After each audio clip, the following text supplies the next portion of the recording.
Neste texto da Palavra de Deus, São Marcos fala dos dois irmãos que foram até Jesus fazer um pedido. São Mateus diz que foi a mãe deles, chamada Salomé, esposa de Zebedeu, quem foi pedir a Jesus pelos seus filhos. As mães sempre desejam o melhor para os filhos. Então é a mãe pedindo aquilo que é necessário para os seus filhos, Tiago e João. O Evangelho registra muitos pedidos feitos a Jesus. Certa vez Jesus chegou lá em Cafarnaum, a casa de Pedro. A sogra estava doente, febre alta, e as pessoas que estavam lá pediram a Jesus por ela.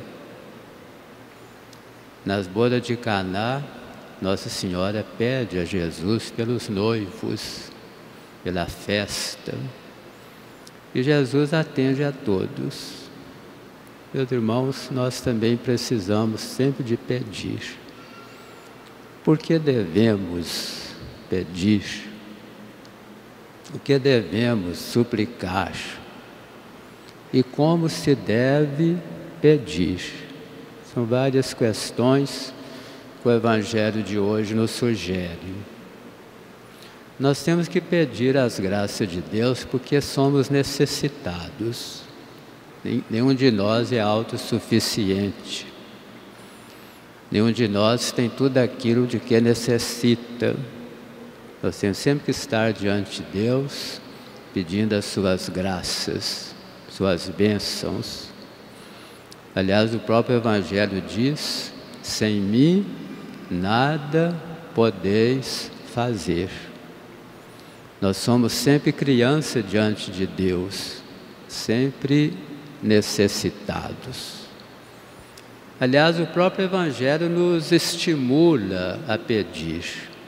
Jesus disse assim: pedi e recebereis, batei e abrir-se-vos-á, buscai e achareis. A quem pede se dá, a quem bate se abrirá, e a quem busca encontra. É a palavra de Jesus Cristo.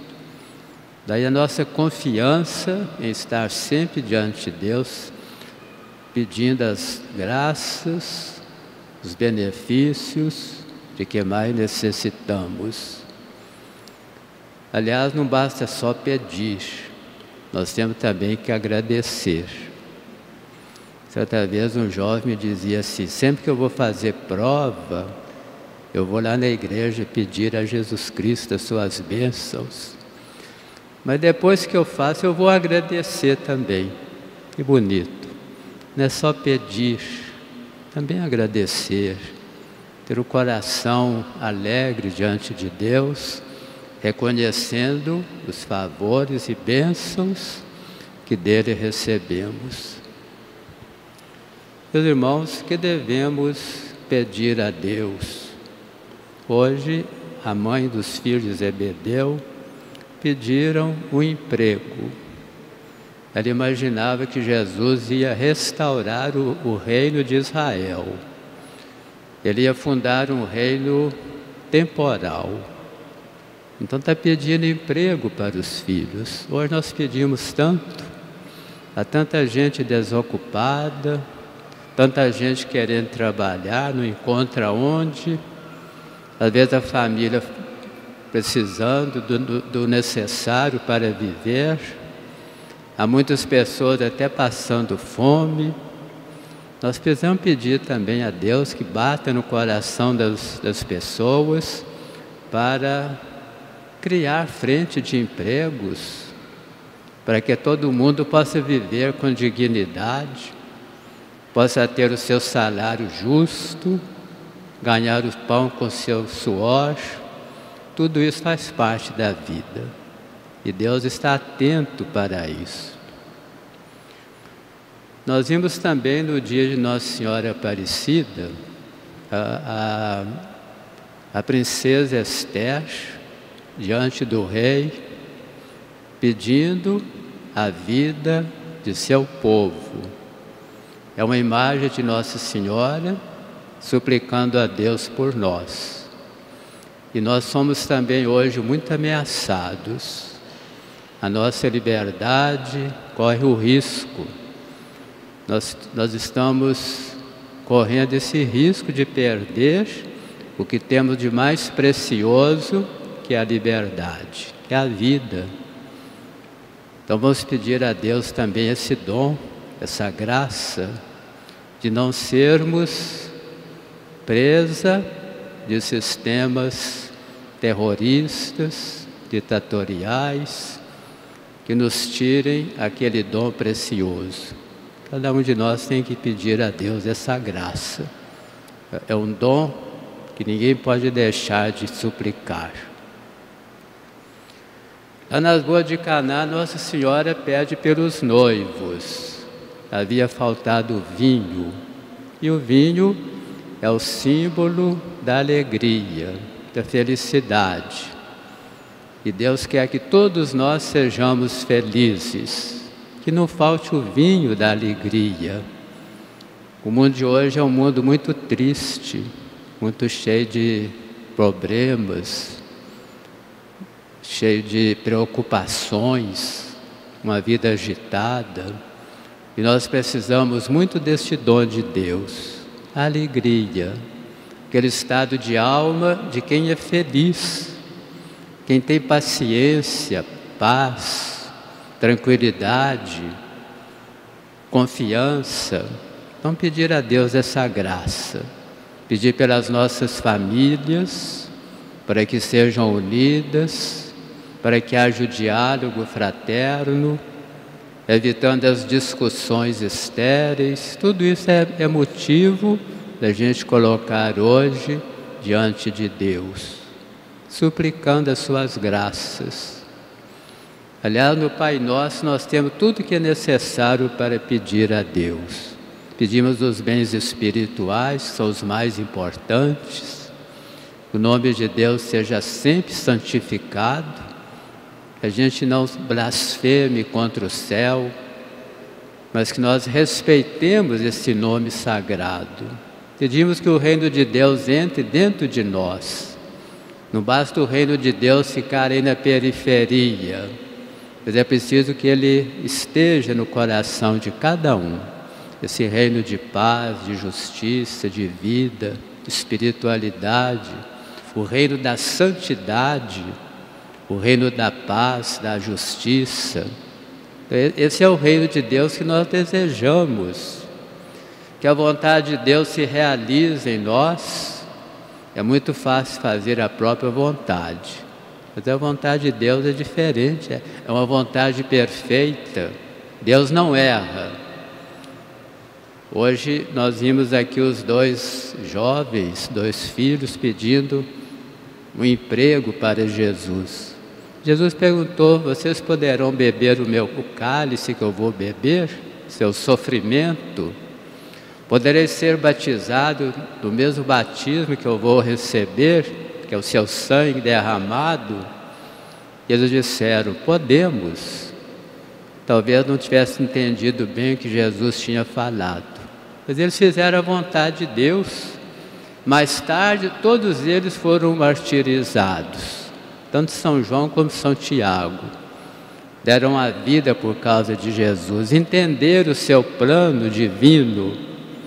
Então, à medida que a gente vai se colocando diante de Deus, entendendo a sua vontade, nós vamos também ficando mais felizes. Vamos fazendo aquilo que Deus quer de nós, ainda que seja o sofrimento. Mas se é para o bem, se é para a nossa salvação, que a gente saiba acolher, como fizeram aqui os dois discípulos. E pedimos também a Deus os bens materiais, o pão de cada dia, não só o alimento, que tem que ter na nossa mesa todo dia, mas a casa própria, o vestuário, a instrução, o estudo que é necessário, um estudo verdadeiro, e não uma ciência balofa, epidérmica, esvaziada, como tem hoje em nossas universidades, mas uma ciência verdadeira, de que nós temos necessidade de aprender o remédio, a saúde, o acesso aos bens necessários. Tudo isso a gente pede a Deus nesse pão nosso de cada dia. Meus irmãos, como que nós devemos pedir? Em primeiro lugar, com muita fé, sabendo que Deus pode tudo. Deus só não pode fazer o mal, porque o mal é a ausência do bem, e Deus é a bondade infinita. Tudo que é bom Deus pode fazer e quer fazer para nós. Então pedir com muita fé, com aquela confiança ilimitada. É como aquele leproso: Senhor, se queres, podes curar-me. Jesus disse assim: eu quero, fica limpo. Ou como aquele centurião: Senhor, eu não sou digno de que entre na minha casa, mas diz uma só palavra e o meu servo ficará curado. É a fé. Aquela mulher hemorraíça: se eu tocar ao menos na ponta da sua roupa, eu ficarei curada. E ficou mesmo. E rezar também com muita humildade. Não somos nós que merecemos as graças. Deus é que concede na sua infinita misericórdia. É como aquela mulher cananeia: Senhor, até os cães comem as migalhas que caem da mesa de seus donos. É a extrema humildade, fé e humildade. E ao mesmo tempo rezar com perseverança, estar sempre diante de Deus, não exigindo o tempo de Deus. Deus tem o momento certo de nos atender, mas sermos perseverantes. É como aquela viúva que diz o Evangelho, que todo dia batia na porta do juiz para fazer justiça. E o juiz resolveu atendê-la por causa da persistência. Então, assim também diante de Deus, nós temos que ser perseverantes, estar sempre atentos, para não deixar passar o momento oportuno, mas sempre pedindo a misericórdia divina. Então, que o Evangelho de hoje nos ensine esta grande verdade. Nós precisamos de Deus, nós precisamos de pedir, precisamos de agradecer, pedir a Deus tudo aquilo que é necessário para uma convivência sadia. Nós vamos pedir a Deus nada que possa prejudicar os outros. Nós não podemos considerar os irmãos como adversários, como concorrentes, como imaginaram hoje os discípulos. Nós não podemos pedir a Deus a tirania, pelo contrário, pedir a Deus a humildade, o serviço fraterno, uns ajudando aos outros, reconhecendo cada um seu lugar, para que assim haja harmonia, progresso e felicidade para todos. E a maneira correta de pedir é muito importante, porque Deus atende aqueles que rezam de uma maneira perfeita, com coração limpo, com alma pura, com reta intenção. E assim a nossa oração chega ao coração de Deus e alcança para nós suas bênçãos e graças de que mais necessitamos.